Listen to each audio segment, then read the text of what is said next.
edit sa KineMaster, basic edit sa KineMaster. Open lang natin yung KineMaster. Ito magiging tsura niyan. Tapos click natin yung ito sa gitna. Yan, tapos pwede tayong pumili ng select the aspect ratio of the project. May mga sukat siya na 16:9, 9:16 yung patayo, tapos 1:1 pa-box siya. Pero kalimitan ginagamit niya ay 16:9. Ito rin lagi ginagamit ko. Ito. Tapos makikita niyo ayan yung mga tools dun sa KineMaster. Ayan. Unang gagawin natin, ito yung media. Dito tayo kukuha ng files sa media. I-click natin yan. Ayan. Tapos hahanap tayo ng yung video i-edit natin.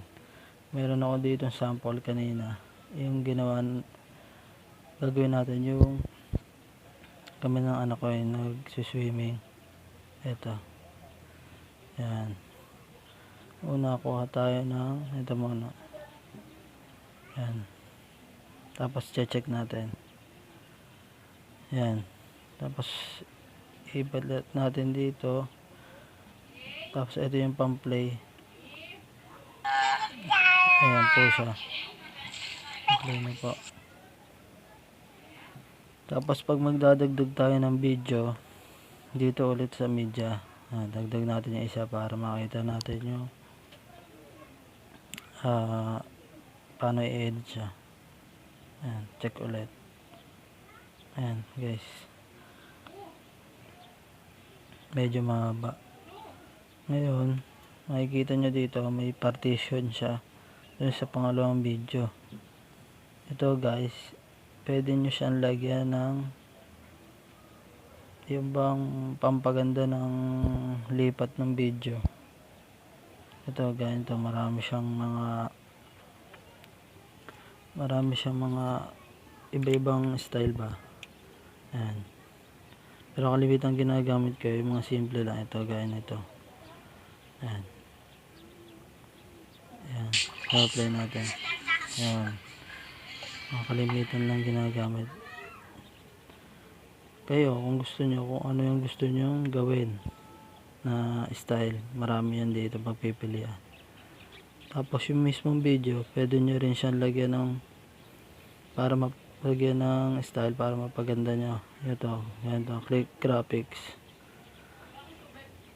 pwedeng super script, retro wave, picture show, artifactory at marami pa iba. Kalimitan ginagamit ko dito lalo na pag sa mga opening, itong overlay kasi medyo cool, ano siya, nagaganda na, medyo astig ang dating niya. Yan, para pang intro talaga siya. Yan, kasi mahaba masyado yung video, may apoy-apoy pa yan. Yan, yung zoom in and zoom out yung video. Okay, tapos next is itong yung mga ito dito, tapos na tayo sa media, dito na tayo sa layer. Ito may media din isa dito. Ito naman yung para pumatong yung isa pang video, pwede nyo siya ipatong. Para ito ipapatong nyo yung video, o kaya isang picture, pwede nyo siya ipatong. Pwede rin nyo siya i-edit, gawin yung animation. Ayan, yung fade, basta pampaganda siya ng video para magkaroon na siya ng dating. Ayan, play natin. Ayan, ganyan. Ayan, nag-appear siya. Pwede rin siya i-crop para yun lang mismong yung picture lang yung makikita natin. Ayan. Pwede nyo rin siya i-adjust yung gaano kalaki at sa kung saan nyo pwede siya ilagay. Ayan. Okay na. Tapos okay, check nyo lang. Tapos yung sumunod yung effects. Ito ganun din to, kaso sa video siya naka-attach, hindi siya dun sa kasunod ng video. Ayan. Marami rin din siya style. Ayan. Tapos sunod yung overlay, parang attaching lang din siya ng picture pero iba-ibang mga logo at saka design na mga birthday o ano mga sticker. Tapos i-okay nyo lang yan. Ayan, mga patong, pwede nyo rin siya i-adjust.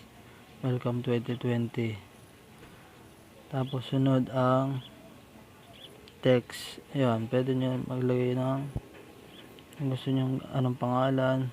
Ito, lalagay natin yung lagi ko nalalagay sa aking video, yung artkingblogger. Ayan, pwede nyo ilagay yung pangalan nyo o kaya kung anong title.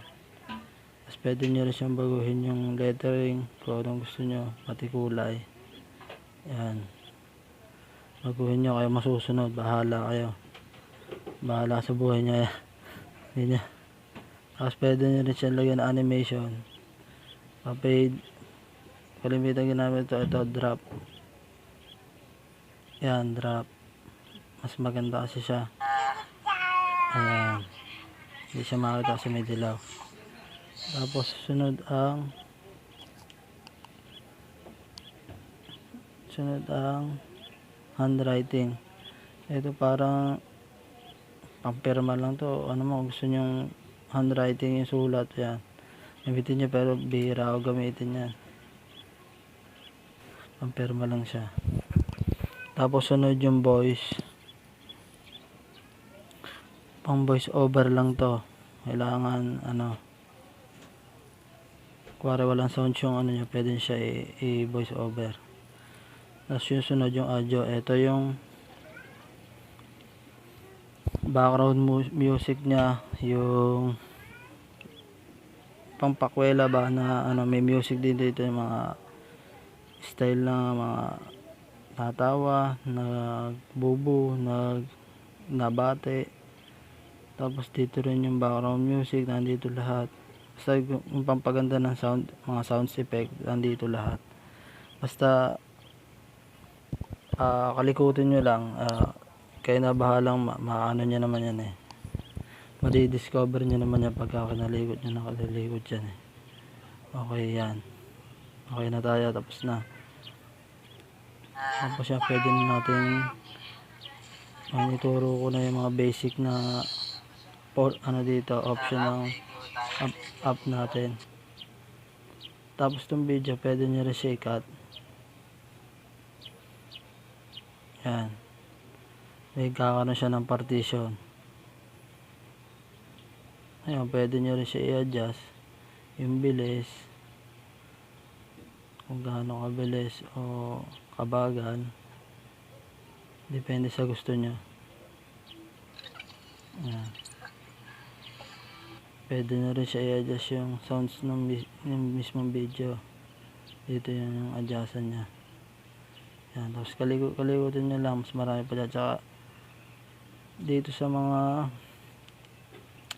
sa folder na to, yung media, mga sounds, may mga pre-download na dyan ng mga sound effects, tsaka mga picture, mga background picture, mga sticker, may pre na yan, may pre-download na siya. Kaya hindi na kayo hahanap ng ano, pwede naman kayo dumalog kasi magbabayad kayo.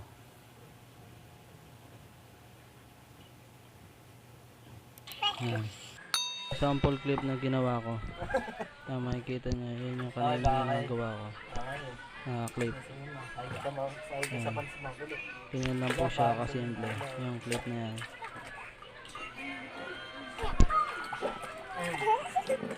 Kung may mga tanong po kayo, just comment below and pwede natin sagutin sa mga susunod na video. Thank you po.